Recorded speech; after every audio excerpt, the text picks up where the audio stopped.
Sobat Warta. Selamat datang di podcast Jagongan Bareng, ruang ngobrol penuh santai tetapi penuh makna. Saya Cici yang akan menemani Anda beberapa menit ke depan. Hari ini kita akan mengulik salah satu program yaitu Jagongan Bareng. Dan hari ini kita sudah bersama narasumber spesial. Beliau adalah Bapak Maulana Santoso SH MKN. Selamat pagi Bapak, apa kabarnya? Pagi, sehat sekali Mbak. Kemudian, sebelum kita masuk ke topik utama, boleh dong Pak sedikit memperkenalkan diri untuk Sobat Warta nih, yang mendengarkan podcast ini. Oh ya, sebelumnya Assalamualaikum warahmatullahi wabarakatuh. Saya sendiri perkenalkan Maulana Santoso SMKN, yang mana saya itu berlatarkan di bidang hukum. Terus saya itu S1 lulus di UNES, Universitas Negeri Semarang tahun 2017. Terus saya lanjut kuliah. Untuk S2 saya mengambil magister kenotariatan di UGM Universitas Gadjah Mada, yang mana itu sekaligus tanah kelahiran saya. Saya berarti aslinya Sleman. Terus saya 5 bersaudara, saya anak yang kelima. Kemudian saya pindah ke Pemalang untuk pengalaman atau hal yang baru dalam pekerjaan saya. Saya di Pemalang ini berarti semenjak tahun 2023 akhir atau Desember sampai sekarang ini. Kebetulan bidang saya itu di bidang bagian hukum. Jadi nanti kalau memang ada unek-unek tentang hukum, saya juga bisa untuk ibaratnya memberi sedikit saran atau nasihat seperti itu Mbak.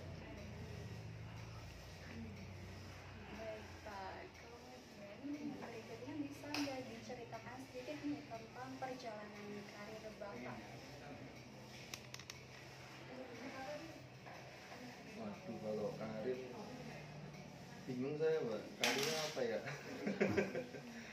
Ya kalau untuk karir saya itu dulu anak orang yang tidak punya. Saya S1 itu sudah nyambi menjadi cleaning service atau tukang ngepel di rumah makan. Kemudian setelah itu saya juga lanjut sebagai kasir. Terus saya pernah bekerja di bagian hukum, bagian kenotariatan atau notaris. Kemudian sampai sekarang saya yaitu mengemban pekerjaan di bidang hukum itu sendiri. Baik, kemudian selama perjalanan karir ini kan mestinya ada banyak pengalaman menarik dan mungkin tantangan yang Bapak hadapi. Mungkin bisa share ke kami. Kalau untuk bidang karir saya dulu Mbak, itu yang menarik itu waktu saya kerja di bagian notaris. Saat saya bekerja di bagian notaris, itu banyak orang atau masyarakat yang belum mengetahui apa itu jual beli, apa itu pendirian PT. Nah, menariknya di sini kita sebagai pekerja itu kita menjelaskan ke masyarakat hukum, sekaligus kita memberitahu atau edukasi ke masyarakat hukum agar mengetahui jual beli itu seperti apa, syaratnya seperti apa, kemudian pendirian PT itu seperti apa, syaratnya seperti apa.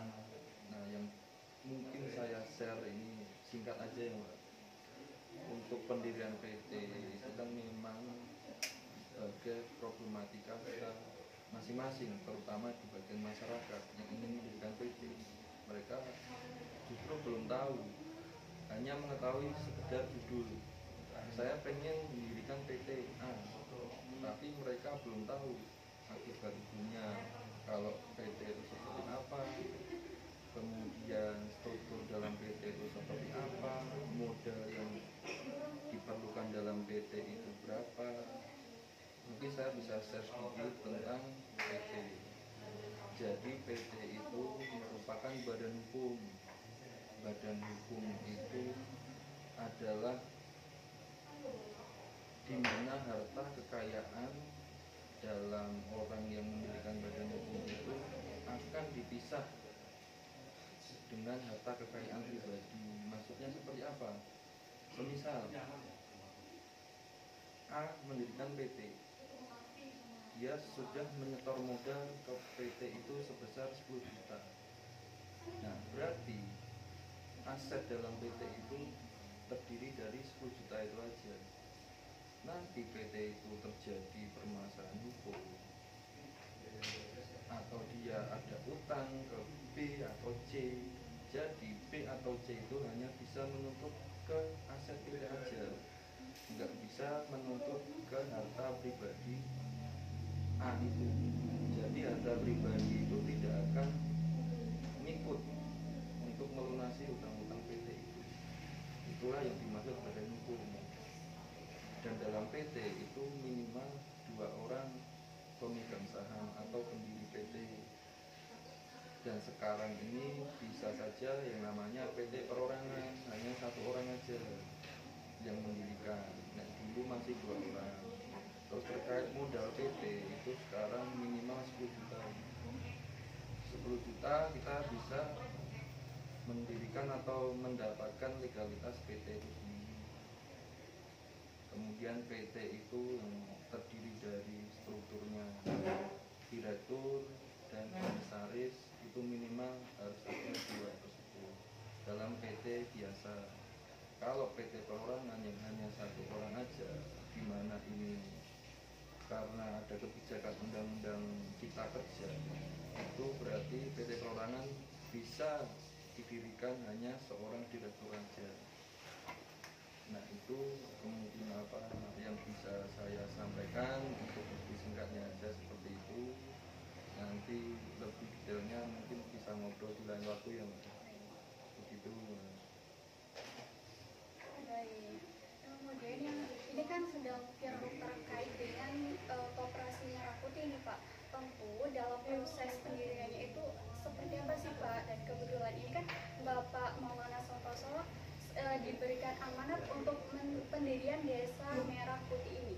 Jadi gimana sih pendapat Bapak tentang koperasi Merah Putih? Pendirian koperasi Desa Merah Putih ya? Iya.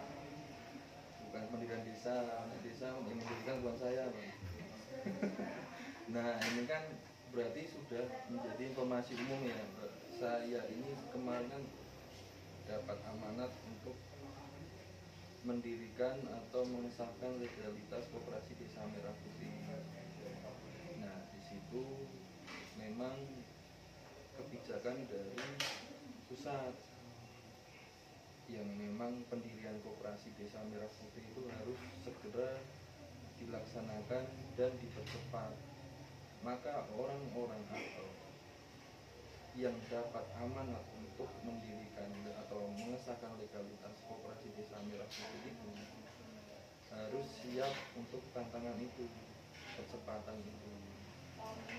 Nah, di luar itu kita juga melakukan sosialisasi terkait setiap masing-masing desa yang akan mendirikan koperasi Desa Merah Putih, agar dokumen atau kelengkapan legalitas itu lengkap.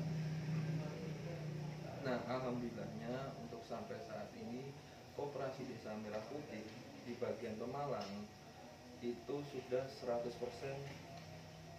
berdiri semua, atau secara legalitas sah semua berdiri.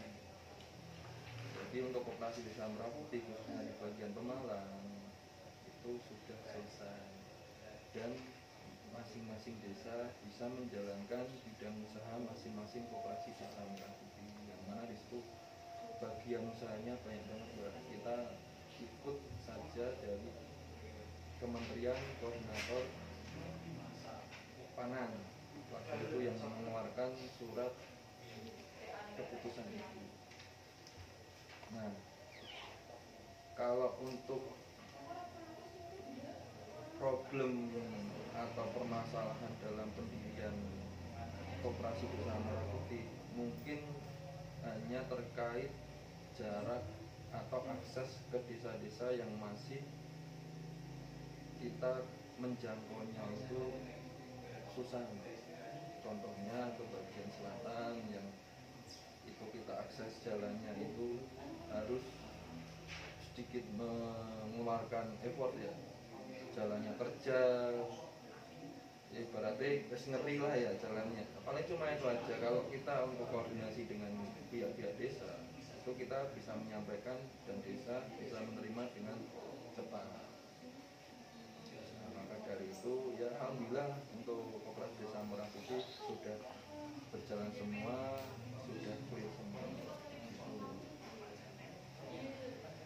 Baik, terima kasih Pak atas jawabannya. Sebelum kita akhiri, mungkin bisa Bapak menyampaikan pesan dan kesannya. Pesan dan kesan terkait apa ini?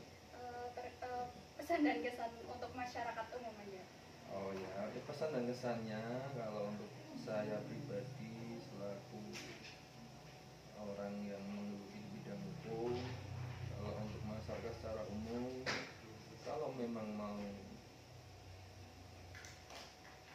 berkecimpung dalam hukum, contohnya untuk pendirian PT yang sebelumnya saya sudah jelaskan, itu lebih baik langsung datang ke seseorang atau pejabat yang berwenang. Kalau pendirian PT berarti kan ke notaris. Kalau permasalahan hukum semisal sengketa lahan atau tanah itu ya ke pengacara ataupun pengadilan yang akan memutuskannya. Intinya kalau di masalah bagian hukum atau bidang hukum kita harus menanyakan ke pejabat yang berwenang. Jangan pernah menafsirkan hukum itu sendiri karena itu beribadat fatal. Itu aja pesan-pesannya.